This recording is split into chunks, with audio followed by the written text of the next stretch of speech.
The hospital stood like a sentinel of suffering, its pale facade marred by decades of decay. Whispered stories hung in the sterile air, spoken in hushed tones by staff who stayed late and patients who barely made it out. For decades, St. Vincent's General was a beacon for the critically ill and a wellspring of the inexplicable. It wasn't just the peeling paint or the occasional flicker of lights in empty corridors that unnerved people. It was the feeling, a suffocating dread that slithered into your chest the moment you stepped through the double doors. Marianne hadn't believed in such things. An ER nurse with 7 years of experience, she was no stranger to strange stories. Patients speaking to unseen figures, monitors flatlining only to spring back minutes later, inexplicable shadows caught in the corner of one's eye. They were harmless anecdotes, amusing at best, until the night she took the graveyard shift alone. It was her first solo overnight in Ward C, the oldest wing of the hospital. Once bustling with activity, Ward C was now a ghost of its former self, used only when the hospital overflowed. It had been out of use for years, until that week when a violent storm left dozens injured in its wake. The beds in the newer wings filled quickly, leaving Ward C to shoulder the overflow. Marianne's shift started uneventfully. The storm had subsided, leaving a heavy fog draped over the city. The patients in Ward C were stable, their monitors humming a rhythm that lulled her into a false sense of security. The fluorescent lights buzzed faintly overhead, casting pale shadows on the cracked tiles below. She sat at the nurse's station, scrolling through patient charts, when the first sound came, a faint knock. She froze, ears straining. The knock came again, louder this time. It seemed to echo from room 308, one of the farthest rooms down the corridor. Marianne glanced at the patient log. Room 308 was empty, had been for years, ever since the fire that gutted that section of the ward. Heart hammering, she grabbed a flashlight and headed down the hall. Her rubber soles squeaked against the floor, the sound unnaturally loud in the stillness. She reached the door to room 308 and hesitated. The door was closed, a heavy padlock securing it shut. She shone her flashlight through the narrow glass pane. Inside, the room was a time capsule of ruin. Burnt walls, a rusted bed frame, and remnants of medical equipment long abandoned. Nothing moved. Convinced it was her imagination, she turned to leave and heard the knock again. Impossibly loud this time, as though the door itself had been struck by a fist. She stumbled back, her flashlight trembling in her hand. Behind her, a patient monitor blared to life in one of the rooms down the hall, its piercing alarm shattering the silence. Marianne bolted back to the station, her breath ragged. Room 312. The monitor belonged to Mrs. Phelps, a frail woman in her 80s recovering from hip surgery. When Marianne entered the room, she found the woman wide-eyed and trembling, her skeletal hand clutched around the call button. "She was here," Mrs. Phelps whispered, her voice a rasp of terror. "Who was here?" Marianne asked, struggling to steady her voice. "The nurse with the red hair," Mrs. Phelps croaked.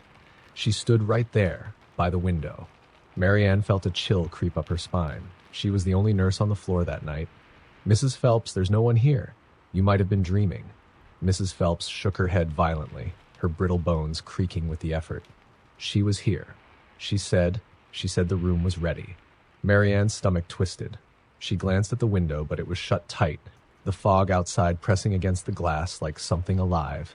The alarm stopped as suddenly as it had started. Marianne tried to reassure the woman, but her words sounded hollow, even to herself. Back at the station, Marianne checked the security cameras. The grainy footage revealed an empty hallway, save for Marianne herself pacing back and forth.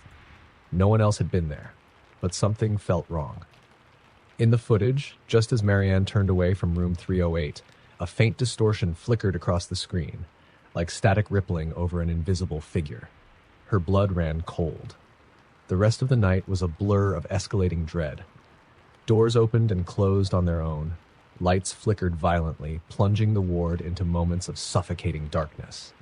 Patients whispered about a nurse in an outdated uniform, red-haired, pale, with eyes that seemed to glow in the dark. Some swore they saw her standing at the foot of their beds, smiling faintly, while others claimed she disappeared into the walls. By 3 a.m., Marianne was unraveling. She couldn't shake the feeling of being watched, of unseen eyes boring into her every step. She resolved to check room 308 one last time, determined to prove to herself that it was empty. The padlock was still in place, but the door was ajar. Marianne's breath hitched.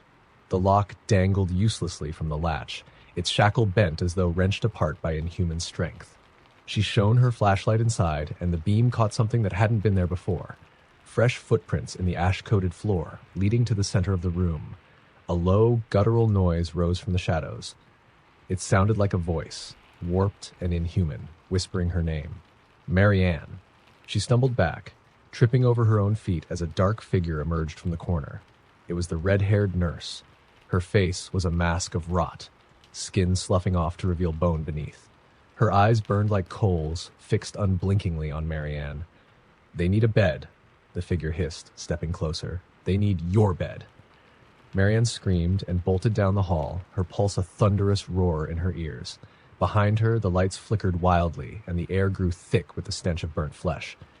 She didn't stop until she reached the stairwell, her hands trembling as she yanked the door open and fled to the lower levels. By morning, Ward C was deserted. The patients had been transferred to other wings without explanation, their charts mysteriously vanishing from the records. Marianne called in sick and never returned to St. Vincent's. Weeks later, the hospital quietly closed Ward C for good. Officially, it was due to structural concerns, but those who worked there knew better. They spoke of the nurse with the red hair, her legend whispered in break rooms and back alleys. She was one of their own, a nurse who had perished in the fire decades ago, trying to save her patients. But something had gone wrong. Her spirit had twisted, her sense of duty curdling into something malevolent. And sometimes, late at night, staff still hear the faint knock of room 308, as if the dead are calling for help or another soul to join them. The walls of Cedarvale Memorial loomed under the pale glow of a dying moon, their surface scarred by decades of neglect. The hospital, once a bustling sanctuary for the ill, had long since been relegated to the status of an urban legend. Its abandoned halls were said to echo with the cries of patients who never left, their anguish forever trapped within the decaying structure. But for those desperate enough, it still offered shelter, if only for a price. Eli was desperate. A rookie EMT with barely 2 months on the job, he had drawn the short straw to transport a body to Cedarvale. The nearest morgue had reached capacity, and his supervisor had insisted. "It's just a building, kid," his partner Jeff had scoffed, clapping him on the back before heading home. A corpse doesn't care where it rests. The drive to Cedarvale was uneventful, the ambulance cutting through thick fog that clung to the city like a shroud. Eli's unease grew with every mile, the radio crackling intermittently with static. He stole a glance in the rearview mirror. The stretcher, draped in a white sheet, seemed unnaturally still, as if the body it bore was holding its breath. By the time he arrived, the building was a shadowy monolith, its broken windows glinting like jagged teeth. The main entrance yawned open, inviting yet foreboding. Eli hesitated, gripping the stretcher as he rolled it out. The air felt wrong, thick, oppressive, humming with an unnatural silence. The lobby was worse. The walls were smeared with dark stains, the remnants of graffiti barely visible beneath layers of grime. The faint scent of antiseptic hung in the air, mingling with the coppery tang of old blood. His footsteps echoed, unnervingly loud, as he navigated the labyrinthine corridors. The morgue was in the basement, its location etched into the blueprints Jeff had handed him with a wink. "Just drop and run, kid. Nothing to it." But as Eli descended the narrow staircase, each step creaking beneath his weight, he felt as though he were being watched. The shadows seemed to shift, pooling unnaturally in corners and creeping closer with every flicker of the dim emergency lights. When he reached the morgue, the door was ajar, the faint glow of a single bulb spilling out. He wheeled the stretcher inside, the squeak of its wheels grating against the suffocating silence. The room was frigid, its walls lined with steel drawers that gleamed dully under the weak light. Eli worked quickly, sliding the body into an empty drawer and slamming it shut. Just as he turned to leave, the lights cut out. Darkness swallowed the room whole, thick and impenetrable. Eli fumbled for his flashlight, his hands trembling as he switched it on.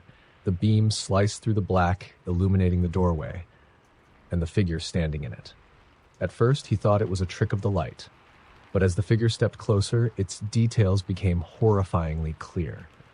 It was a woman, or what was left of one, Her hospital gown was stained with blood, her skin gray and mottled like spoiled meat.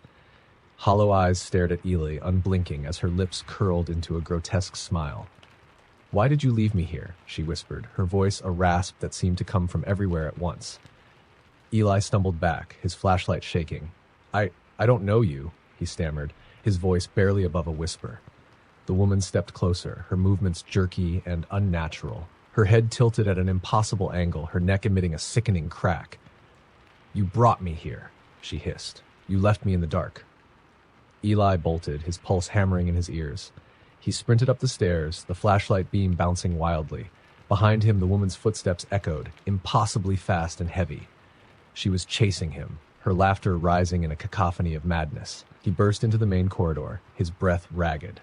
The walls seemed alive, their surfaces rippling as though something writhed beneath the peeling paint. The emergency lights flickered, casting eerie shadows that danced in mockery of his panic. Desperation drove him toward the exit. But when he reached the front doors, they were sealed shut, the glass smeared with bloody handprints. Eli pounded on them, screaming for help, but the outside world was silent, the fog pressing against the glass like a living thing. A voice slithered through the air, low and guttural. "You can't leave, Eli." He spun around, the flashlight revealing nothing but the empty hallway. But he felt it, something breathing down his neck, its presence cold and suffocating. He turned the beam upward, and his scream caught in his throat. The ceiling was crawling with figures, their emaciated bodies twisted and contorted. Their faces were a grotesque blend of agony and rage, their mouths gaping as though silently screaming. One of them dropped to the floor with a sickening thud, landing mere inches from Eli. It was the woman. "You're one of us now," she said, her voice dripping with malice. Her hand shot out, clawing at his ankle. Eli kicked free, his instincts overriding his terror. He bolted down another hallway, his mind racing. He didn't know where he was going, only that he had to keep moving. The building seemed to shift around him, corridors twisting and stretching as though alive. Doors appeared where they hadn't been before. Others vanished entirely. He stumbled into what appeared to be an operating room. The equipment was ancient, covered in rust and grime. A single operating table stood in the center, its leather straps stained and torn. Eli's flashlight flickered, the beam sputtering as the room filled with a faint mechanical whirring. The table began to move, its straps writhing like serpents. Figures materialized in the shadows, their outlines barely visible. They were doctors, or things pretending to be. Their eyes glowed faintly, and their hands, impossibly long and thin, reached for him. Eli screamed as they dragged him toward the table, their grip icy and unyielding. The straps wrapped around his wrists and ankles, pinning him in place. A cold, sharp instrument descended from above, its blade glinting in the dim light. The last thing Eli saw before the blade plunged down was the woman's face hovering above him, her smile stretching unnaturally wide. Cedarvale Memorial was abandoned for a reason. Those who entered rarely left, and those who did were never the same, if they were lucky enough to leave at all. The night shift at Westwood Regional Hospital was a special kind of hell. The staff joked that the building itself was cursed, an architectural mausoleum where time seemed to stand still. For Dr. Evelyn Marsh, a seasoned physician known for her cool head, superstition was a luxury she couldn't afford. But that was before she worked the South Wing, the part of the hospital no one spoke of. Officially, the South Wing was closed for renovations. Unofficially, it was a black hole of horrors. The whispers started years ago, patients who vanished, staff who quit without warning, and an overwhelming sense of dread that clung to the air like a suffocating fog. Evelyn didn't believe any of it, at least not until she was assigned to cover an emergency call there. It was nearly midnight when the call came through. A patient had been mistakenly placed in room 614, a room that wasn't supposed to exist anymore. The nurses were frantic, insisting they hadn't put anyone there. "Must be a mistake," Evelyn muttered to herself as she grabbed her clipboard and headed toward the south wing. The corridor was eerily silent, its walls peeling with neglect. The overhead lights buzzed faintly, casting a sickly yellow glow that barely penetrated the darkness. Evelyn's footsteps echoed unnaturally, the sounds swallowed by the oppressive stillness. When she reached room 614, the door was slightly ajar, as if waiting for her. She hesitated, her fingers brushing the tarnished doorknob. A chill seeped into her bones, an instinctive warning she tried to ignore.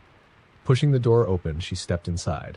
The room was ice cold, the air thick with an unnatural stillness. The bed was occupied.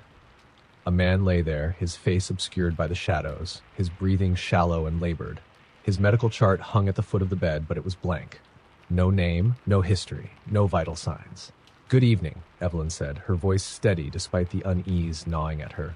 "I'm Dr. Marsh. Can you tell me your name?" The man didn't respond. His head turned slightly, his eyes glinting like shards of glass in the dim light.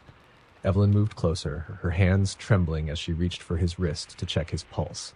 His skin was ice cold. Not cool, as one might expect from someone in a drafty room. Frozen. Evelyn's stomach turned as she realized there was no pulse. She stepped back, her heart pounding. The man's eyes followed her, unblinking, and his lips twisted into a grotesque smile. "You shouldn't be here," he rasped, his voice a guttural whisper that seemed to come from the walls themselves. "They don't like visitors."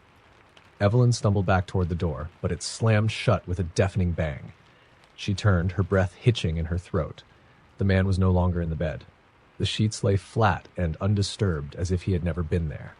A deep, low growl filled the room, vibrating through the floor and into her chest. Shadows coalesced in the corners, twisting and writhing like living things. Evelyn pressed herself against the door, her fingers scrabbling for the handle, but it wouldn't budge. The growling grew louder, a guttural symphony of rage. Shapes began to emerge from the shadows, figures with elongated limbs, hollow eyes, and gaping mouths that stretched too wide. They moved toward her in jerky, unnatural motions, their feet never touching the ground. Evelyn screamed, banging on the door, but her voice was swallowed by the cacophony of growls and whispers. The figures surrounded her, their bony fingers reaching out, brushing against her skin with a searing cold that burned like fire. She fell to her knees, tears streaming down her face as the room seemed to collapse around her, the walls closing in, the ceiling pressing down. Just when she thought she would be crushed, the lights flickered and everything stopped. The door swung open, spilling light into the room. Evelyn scrambled out, gasping for air, her body trembling. She turned to look back, but the room was empty, its walls pristine, its bed neatly made. No sign of the shadows, no sign of the man. When she returned to the nurse's station, her face pale and her hands shaking, the staff exchanged nervous glances. "Dr. Marsh?" one of them ventured. "Are you okay?" Evelyn didn't answer. She grabbed the patient log and flipped through it, searching for any record of room 614. There was nothing. According to the records, the south wing had been sealed off for over a decade, but Evelyn knew what she saw. And when she turned to the wall behind the nurse's station, a framed photograph caught her eye. It was dated 1983, showing a group of doctors and nurses smiling in front of the hospital. In the back row, partially obscured, stood the man from room 614, his eyes glinting like shards of glass. From that night on, Evelyn refused to work the south wing. She handed in her resignation weeks later, moving to another city and avoiding hospitals altogether. But the nightmares followed her.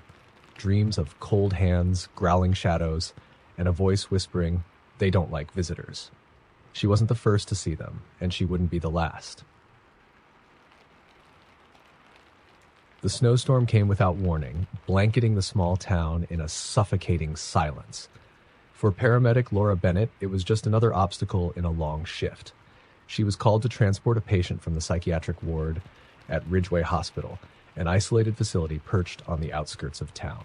Ridgeway had a reputation, a dark one. Staff turnover was high, and rumors swirled about patients who screamed through the night, claiming they weren't alone. The call came through her radio just after midnight. An urgent transfer request for one patient, no details provided. Laura's partner, Tom, looked uneasy as they pulled up the long, winding driveway to the hospital. The storm had worsened, snow piling up against the tires. Ridgeway's towering silhouette loomed against the black sky, its windows darkened save for a faint glow on the top floor. Inside, the hospital was eerily quiet. The nurse on duty, a thin and hollow-eyed woman named Doris, greeted them with an unsettling urgency. "The patient is in isolation," Doris said, her voice barely above a whisper. "You'll need to take her to County General. Quickly. What's the situation?" Laura asked, frowning. Doris hesitated. She's special. Keep the restraints on at all times. And whatever you do, don't listen to her if she starts to talk. She likes to get inside your head. Before Laura could press further, Doris led them to the isolation room. The door was heavy, reinforced with steel, and the small window was scratched to near opacity. Doris unlocked it with trembling hands, revealing a woman sitting in the corner, bound in a straitjacket. The patient looked up, her face pale and gaunt. Her eyes, sunken deep into her skull, gleamed unnaturally in the dim light. She smiled at Laura, an unsettling, knowing grin. "Ready to go?" Laura asked, masking her unease. The woman didn't respond, but her gaze never left Laura's face. Together, Laura and Tom lifted her onto the stretcher, securing the straps tightly before wheeling her out to the ambulance. The ride started uneventfully, the storm raging outside. Laura sat in the back with the patient while Tom drove, navigating the treacherous roads. For the first 20 minutes, the woman remained silent, her eyes fixed on Laura with an intensity that made her skin crawl. Then she spoke. "Do you believe in ghosts?"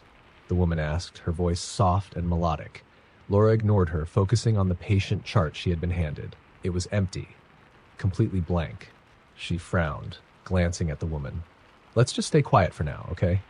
The woman chuckled, a low, raspy sound that seemed to echo in the confined space. "They're here, watching us." Laura's grip tightened on the clipboard. "Who's watching us?" The woman's smile widened, revealing teeth that looked unnaturally sharp, the ones you left behind. The ambulance jolted as Tom swerved to avoid something in the road. "What the hell was that?" he yelled from the front. Laura steadied herself, glancing at the rear windows.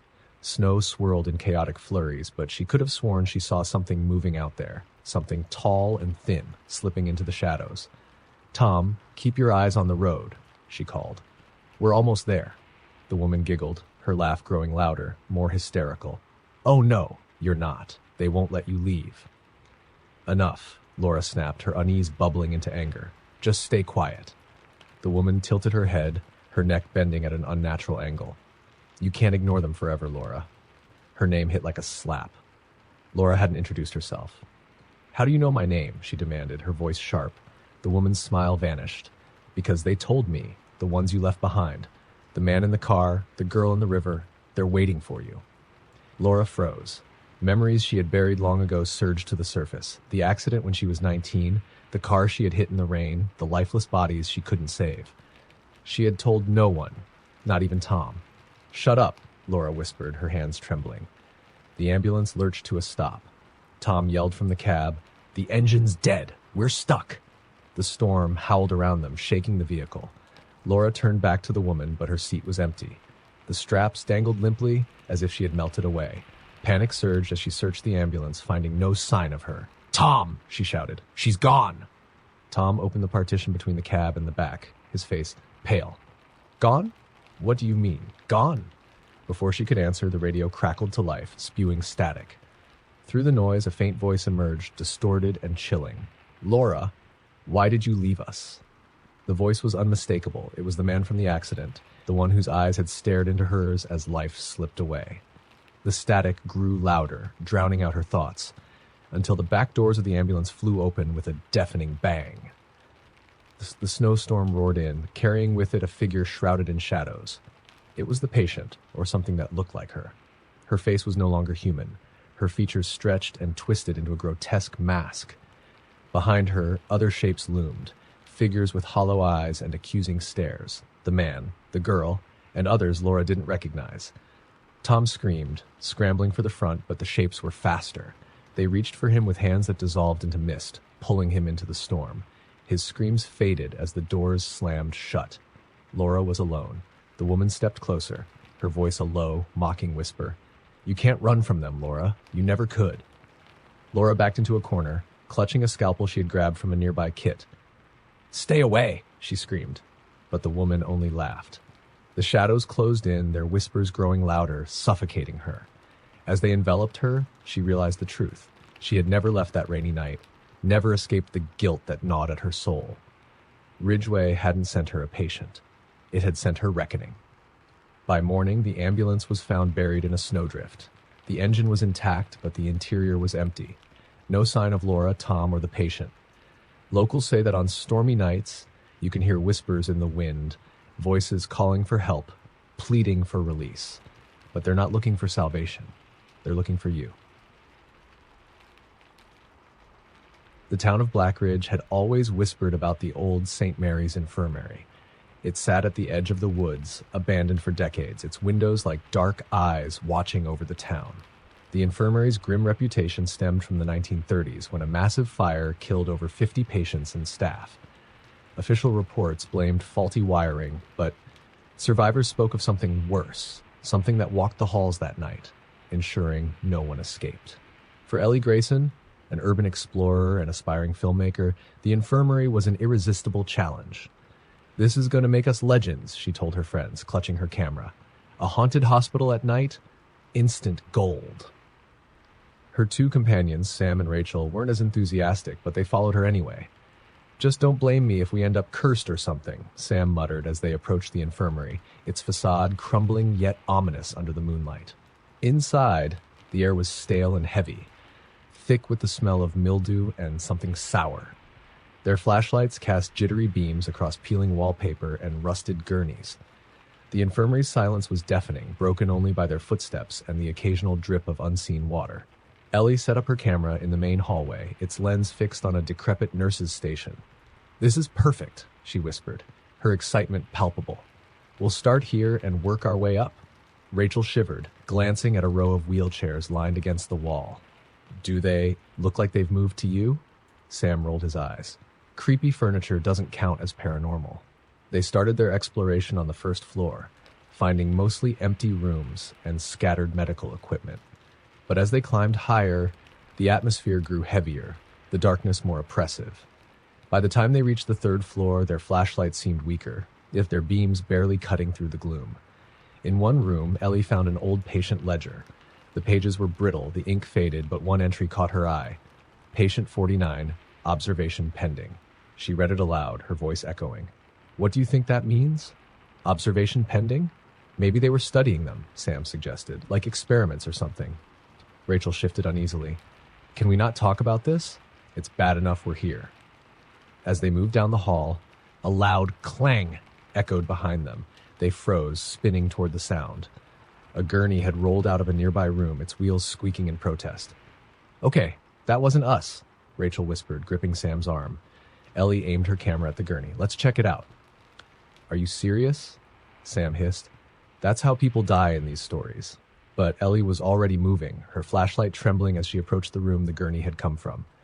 Inside, the walls were covered in soot, the blackened remnants of the fire that had consumed the building. A single hospital bed sat in the center, its mattress charred and sagging. "Guys," Ellie whispered, her camera aimed at the bed. "Look." On the headboard, scratched deeply into the wood, was the number 49. "That's not creepy at all," Sam muttered. "Let's go." Before they could leave, the door slammed shut with a force that shook the walls. Rachel screamed, banging on the wood as Ellie spun around, her flashlight beam darting wildly. "Open it!" Rachel cried, her voice rising in panic. Sam threw his weight against the door, but it wouldn't budge. Suddenly, the bed began to move. Its frame shuddered violently, metal screeching as it slid across the floor toward them. Ellie backed into the wall, her camera shaking in her hands as she filmed. "What is happening?" Rachel sobbed. The bed stopped inches from them. A shadow rose from the mattress, thin, elongated, and wrong. It had no discernible features, just an inky black void that seemed to pulse with malevolence. The air grew freezing, their breath visible in the dim light. The shadow moved closer, its presence pressing against them like a physical weight. A voice filled the room, low and guttural, but it didn't come from the shadow. It came from everywhere. "Why did you come here?" it growled. "Why disturb the stillness?" Ellie's camera slipped from her hands, hitting the floor with a thud. We didn't mean to," she stammered. "We're just leaving." "You are not allowed," the voice replied, the shadow lunging forward. The room plunged into darkness. Screams filled the air as the walls seemed to close in, the floor giving way beneath them. Ellie felt herself falling, cold hands clawing at her, pulling her deeper into the void. When Ellie woke, she was lying in the infirmary's main hall, her camera beside her. Sam and Rachel were gone. The infirmary was silent, the air heavy with finality. She stumbled to her feet, her legs weak as she called their names. There was no answer. She grabbed the camera and ran, her mind racing. When she reached the town, she went straight to the police, but they found no trace of her friends. The infirmary, they said, had been sealed shut for years. No one could have entered. Ellie reviewed the footage later, her hands trembling. Most of it was static, but in the final moments, just before the camera hit the ground, a face appeared on the screen. Pale, gaunt, and hollow-eyed, its lips curled into a smile as it whispered, "Patient 49, observation complete." Ellie never spoke of that night again. But sometimes, late at night, she would hear whispers outside her window and see shadows moving in the corners of her room. She never dared to look directly at them. She knew they were still watching. The Pinecrest Rehabilitation Center was a forgotten relic, a crumbling building hidden deep in the woods, its history buried under decades of neglect.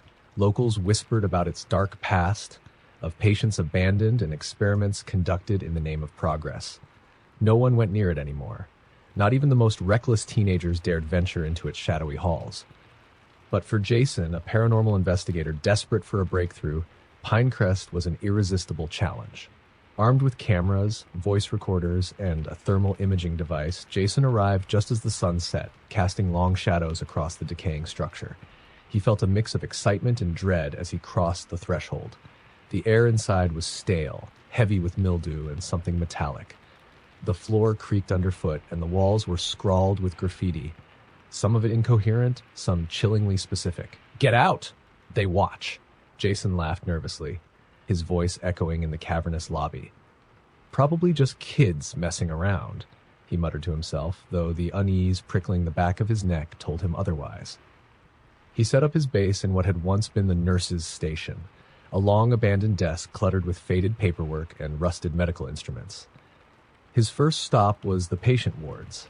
The corridor stretched on endlessly, the flickering beam of his flashlight barely piercing the gloom. As he passed the rooms, he noted the broken beds, shattered windows, and the eerie stillness that seemed to press against him from all sides. In one room, the temperature plummeted. Jason pulled out his thermal camera, scanning the space. The display showed a figure, blue and cold, standing in the corner. He froze, his heart hammering in his chest. "Hello," he called out, his voice trembling. The figure didn't move, didn't respond. Jason stepped closer, the camera shaking in his hands. As he reached the spot, the cold vanished and the figure disappeared from the screen. His breath fogged the air as he whispered, "What the hell?" Suddenly, a loud crash echoed from the hallway. Jason spun around, his flashlight catching the briefest glimpse of movement, a shadow slipping into one of the rooms. He chased after it, his camera rolling, adrenaline overpowering his fear. The room he entered was empty, save for an overturned wheelchair and a rusted IV stand. Jason scanned the space, panting. "If someone's here, show yourself," he demanded. A low, guttural moan rose from behind him. He turned sharply, his flashlight illuminating a mirror on the far wall. His own reflection stared back, but it wasn't alone. Standing behind him was a woman in a tattered hospital gown, her face pale and hollow, her eyes black voids. Jason screamed, spinning around, but there was no one there. The mirror, however, cracked violently, a jagged line splitting it from corner to corner. Jason stumbled back, his heart pounding. He checked the footage on his camera, but the woman wasn't visible. Only his terrified reflection and the shattering glass remained. Determined not to leave empty-handed, he pushed onto the basement, where the facility's experimental wing had once operated. The stairs creaked dangerously under his weight, and the air grew colder with each step. When he reached the bottom, the scent of antiseptic and decay filled his nostrils. The basement was a labyrinth of hallways and locked doors. Most of the rooms were stripped bare, but one door, marked restricted access, was slightly ajar. Jason hesitated, then pushed it open. Inside, the walls were lined with shelves holding jars of preserved specimens, organs, malformed fetuses, and other grotesque remnants of human experimentation. In the center of the room stood a metal table, its surface stained with dark, dried streaks. Shackles hung from the sides, and above it, a single light bulb flickered weakly. Jason approached the table, his camera recording every detail. A faint whispering filled the room, low and unintelligible at first, but growing louder and more insistent. He turned, searching for the source, but the room was empty.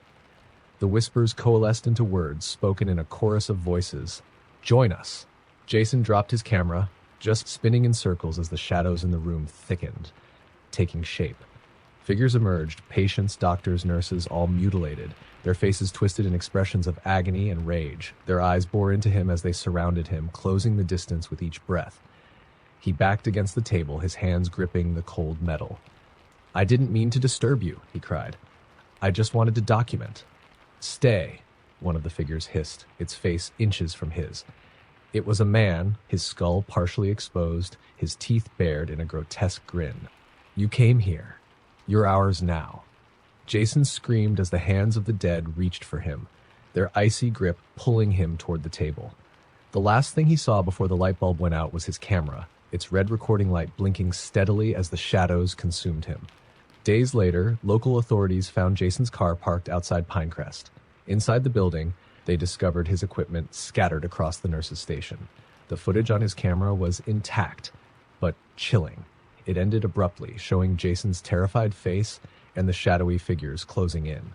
Jason himself was never found. To this day, Pinecrest remains untouched, its halls silent but watchful.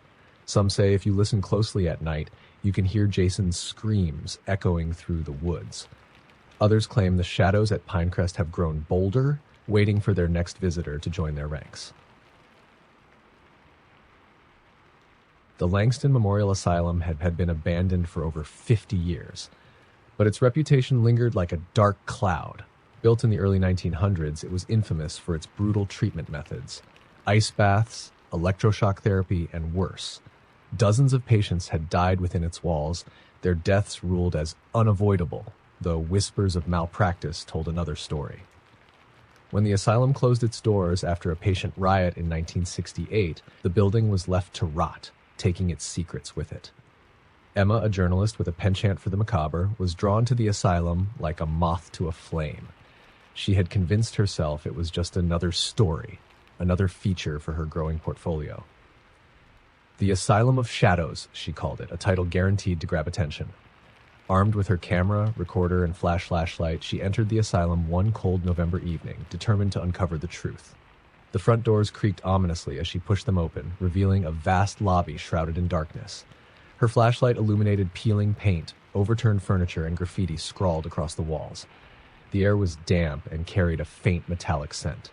"This is it," she whispered, pulling out her recorder. "Langston Memorial Asylum, November 17th. The building is in severe disrepair, but the stories of hauntings remain strong."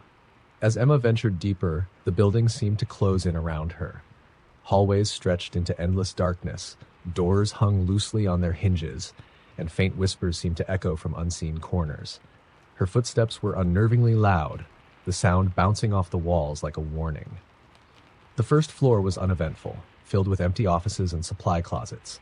It wasn't until she reached the second floor, the patient ward, that the atmosphere changed. The air grew colder, her breath visible in the beam of her flashlight. Room after room revealed grim remnants of the asylum's history: rusted beds with restraining straps, broken syringes scattered on the floor, and walls covered in scratches. One door caught her eye, its surface carved with deep, erratic gouges. Above it, the words "Do not open" were painted in red, faded but unmistakable. Emma's pulse quickened. Ignoring her better judgment, she gripped the doorknob and pushed it open. The room beyond was small, its walls padded and stained. In the center sat a single chair, bolted to the floor and equipped with rusted restraints. She took a step closer, her camera focused on the chair. The door slammed shut behind her. She spun around, heart racing. "Hello? Is someone there?" Her voice echoed, but no one replied. She tried the door, but it wouldn't budge. Panic bubbled in her chest as the room grew colder, the air pressing down on her. A faint scratching sound came from the corner of the room. Emma turned, her flashlight shaking. There, in the farthest corner, was a figure, a woman crouched low, her face hidden beneath a curtain of long, dark hair. "Hello?" Emma said, her voice trembling. Are you okay?" The figure didn't respond, didn't move. Emma stepped closer, her flashlight illuminating the woman's frail form. She was dressed in a hospital gown, her hands clutching her knees. "Hey," Emma said softly, reaching out. "Do you need?" The woman's head snapped up, revealing hollow eyes and a mouth stretched impossibly wide, filled with jagged, broken teeth. She let out a guttural scream, the sound deafening in the small room. Emma stumbled back, dropping her flashlight as the figure lunged at her. The room plunged into darkness. Emma scrambled for her flashlight, her fingers brushing against its cold metal. She flicked it on, the beam slicing through the void. The woman was gone. The chair, however, was now facing her, its restraints swinging gently as if recently unfastened. The door creaked open, and Emma didn't hesitate. She bolted into the hallway, her breath coming in ragged gasps. She ran blindly, not caring where she was going, until she stumbled into the stairwell. The stairs spiraled down into darkness, but she had no other choice.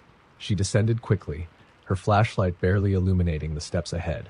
Halfway down, the air grew warmer, heavy with the smell of burning wood. When she reached the bottom, she found herself in the asylum's basement. The walls were blackened with soot, and the faint flicker of flames danced along the edges of her vision. The fire, the riot, she realized with a chill. She was standing in the epicenter of Langston's darkest night. Whispers filled the air, growing louder and more insistent. Shadows moved along the walls, their shapes distorted and unnatural. Emma backed away, clutching her camera like a talisman. The whispers became screams, overlapping in a cacophony of pain and rage. A hand grabbed her shoulder. She spun around to face a man, his face half melted, his eyes seething with hatred. "You shouldn't be here," he growled, his voice guttural and raw. His grip tightened, his fingers burning into her skin. Emma screamed, wrenching herself free and stumbling backward. She tripped, falling hard onto the cold, soot-covered floor. When she looked up, the man was gone. But the shadows weren't. They closed in around her, their shapes shifting and writhing. The last thing she saw was the fire consuming her, the heat searing her skin as the voices screamed her name. When search parties entered Langston Memorial a week later, they found Emma's camera near the basement stairs. The footage was mostly static, but the final moments showed her running through the asylum, screaming for help. Faintly, in the background, a voice whispered, "Stay with us." Emma's body was never recovered. Locals say Langston Memorial is more alive now than ever. Lights flicker in its windows at night and screams echo from its walls. Some claim they've seen Emma's figure wandering the grounds, her camera still in hand, as if trying to finish her story. But no one dares to go near. Not anymore. The small town of Ash Hollow had always kept its secrets, but none were darker than the stories surrounding Mercy General Hospital. The hospital had been a bustling hub in the 1970s, renowned for its state-of-the-art facilities. However, after a series of mysterious patient deaths and rumors of unethical experiments, the hospital abruptly closed in 1983. The building was left to decay, its halls silent, except for the whispers of those brave or foolish enough to enter. Eli Turner wasn't from Ash Hollow, and he didn't believe in ghosts. A professional photographer specializing in urban decay, Eli had spent years documenting abandoned places. Mercy General was just another forgotten relic, a perfect backdrop for his next project. He ignored the warnings from the locals as he packed his gear, brushing off their ominous tales with a laugh. "You won't last an hour in there," the old man at the diner had said, his roomy eyes wide with fear. "They don't like visitors." Eli arrived at Mercy General just before sunset, the golden light casting long shadows across the crumbling facade. The hospital loomed before him, its broken windows like empty eyes, its doors slightly ajar. As he stepped inside, the smell of damp and decay enveloped him. The lobby was eerily intact, with faded posters on the walls and a shattered reception desk strewn with papers. "This is going to be great," he muttered, snapping a photo of the peeling paint and broken tiles. The click of his camera echoed through the empty space, making him pause. The silence was oppressive, but he pressed on. He wandered through the hospital, documenting its decay. A row of wheelchairs in a hallway, an operating table covered in dust, a child's doll lying forgotten in the corner of a waiting room. Each room seemed to hold the weight of its history, but nothing out of the ordinary happened, until he reached the third floor. The moment he stepped out of the stairwell, the air changed. It was colder, heavier, and carried a faint metallic scent. His footsteps sounded muffled, as if the floor absorbed the noise. Eli raised his camera, aiming it down the corridor, but his fingers froze when he saw the faint outline of a figure at the far end. It was a woman, her back to him, wearing a hospital gown that hung loosely on her thin frame. Her hair was dark and matted, and she stood unnaturally still. "Hey!" Eli called, lowering his camera. "Are you okay?" The woman didn't respond. She didn't move. He took a cautious step forward. "Miss, this place isn't safe. Do you need help?" As soon as he said the words, the woman turned, her movements sharp and inhuman. Her face was a hollow void, her eyes empty sockets, her mouth stretched wide in a silent scream. Eli stumbled backward, his breath caught in his throat as the figure flickered like a broken film reel. The hallway lights, long dead, buzzed to life and began to strobe erratically. The woman disappeared, but the air buzzed with a low, guttural hum that seemed to vibrate in Eli's bones. His camera, still hanging around his neck, began to flash on its own, capturing images of something unseen. Eli bolted for the stairs, his heartbeat a deafening drum in his ears. But when he reached the stairwell door, it wouldn't budge. He slammed his shoulder against it, but it was as if the door had fused with the frame. The humming grew louder, now accompanied by faint whispers. "Help us?" Eli spun around, his flashlight beam trembling. The hallway stretched impossibly long, and the walls seemed to close in. The whispers became voices, overlapping and desperate. "Don't leave us." "Why didn't you save me?" "Stay." Shadows gathered at the edges of the corridor, taking shape. They were patients, their forms gaunt and twisted, their faces etched with agony. They moved slowly, their limbs jerking unnaturally as they reached out to him. Eli backed away, his mind racing. "This isn't real," he muttered. "It's not real." But it felt real. The cold, the voices, the suffocating dread. The shadows were almost upon him when he remembered the fire escape at the end of the hall. He turned and ran, the sound of dragging footsteps and whispered pleas chasing him. The fire escape door was partially open, revealing the night sky. Relief surged through him as he pushed it wide and stepped out onto the metal landing. He fumbled for his camera, desperate to capture the bizarre events before he left. When he looked through the viewfinder, he froze. The hospital wasn't behind him. Instead, he saw endless corridors stretching in every direction, filled with the same whispering shadows. His breath hitched as the realization hit him. The fire escape hadn't led outside. It had taken him deeper into Mercy General. The door behind him slammed shut, sealing him in. The whispers grew louder, their tone shifting to anger. Shadows began pouring from the corridors, their movements frantic and jerky. Eli screamed as they closed in, their icy hands clawing at him, pulling him into the darkness. His camera fell to the ground, its lens cracked, but it continued to record. Weeks later, a group of urban explorers found Eli's camera in the fire escape stairwell.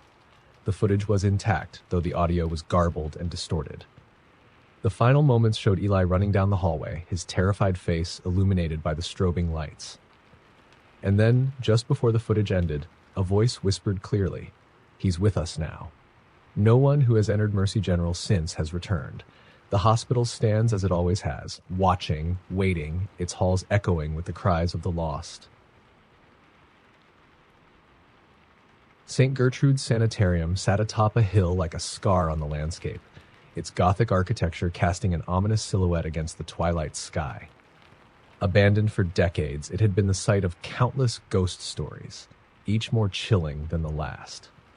Locals spoke of screams that echoed through the night and lights flickering in the upper windows despite no electricity running to the building.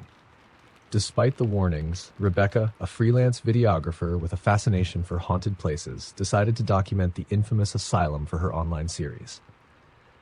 Armed with her camera, a flashlight, and a bundle of sage for good vibes, she arrived just after sunset, ready to capture whatever secrets the old building held. The main doors creaked as she pushed them open, revealing a grand but decayed lobby. Dust particles floated in the air, illuminated by her flashlight. An ornate chandelier hung from the ceiling, its crystals dull and cobwebbed. The smell of mildew was thick, mingling with something faintly metallic. "Perfectly creepy," Rebecca muttered, turning her camera on. She narrated as she walked through the building, describing the peeling wallpaper, the shattered windows, and the eerie quiet. The first floor was uneventful, mostly administrative offices with broken furniture and filing cabinets left to rot.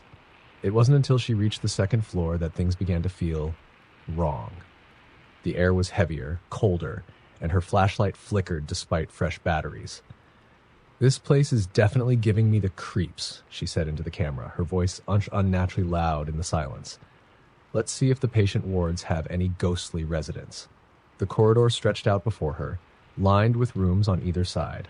Many doors were missing, and the ones that remained hung askew on their hinges. Rebecca peeked into one room and found a rusted bed frame with leather restraints, a chilling reminder of the sanitarium's grim history. She continued down the hall, pausing when she thought she heard faint footsteps behind her. She turned quickly, but the corridor was empty. Swallowing her unease, she pressed on, her camera capturing every detail. At the end of the hallway was a heavy steel door, slightly ajar. Above it, the words Ward C, Restricted, were painted in faded red letters. Rebecca hesitated. Every story she'd read about St. Gertrude's mentioned Ward C, the place where the most dangerous and disturbed patients had been kept. Some said it was a laboratory for twisted experiments. Others claimed the staff locked themselves inside during a patient uprising, never to emerge. "This is it," Rebecca said, trying to steady her shaking hands. "Let's see what's behind the infamous door." She pushed it open, and her flashlight revealed a staircase spiraling down into darkness. The air was icy, and the faint smell of bleach mixed with something foul wafted up to greet her. Rebecca's stomach churned, but curiosity overpowered her fear. The basement was a maze of narrow hallways, each lined with heavy iron doors. Some doors had small, barred windows, and when Rebecca shone her flashlight through them, she saw padded cells and crude restraints bolted to the walls. Her breath fogged the air as she muttered, "This is straight out of a horror movie." A loud clang echoed behind her, and she spun around, the beam of her flashlight darting wildly. "Hello?" she called, her voice trembling. "Is someone there?" Silence. She laughed nervously, trying to convince herself it was just her imagination. But then she heard it again, a soft, scraping sound, like nails dragging along metal. It was coming from one of the cells. Rebecca approached cautiously, her flashlight trained on the door. The scraping stopped, replaced by a faint, rhythmic tapping. Her pulse quickened as she peered through the small window. Inside was a figure huddled in the corner, their back to her. They wore a tattered hospital gown, and their body twitched with unnatural spasms. Rebecca froze, her breath caught in her throat. "Are you okay?" she asked, her voice barely above a whisper. The figure stopped twitching. Slowly they turned their head, but not their body.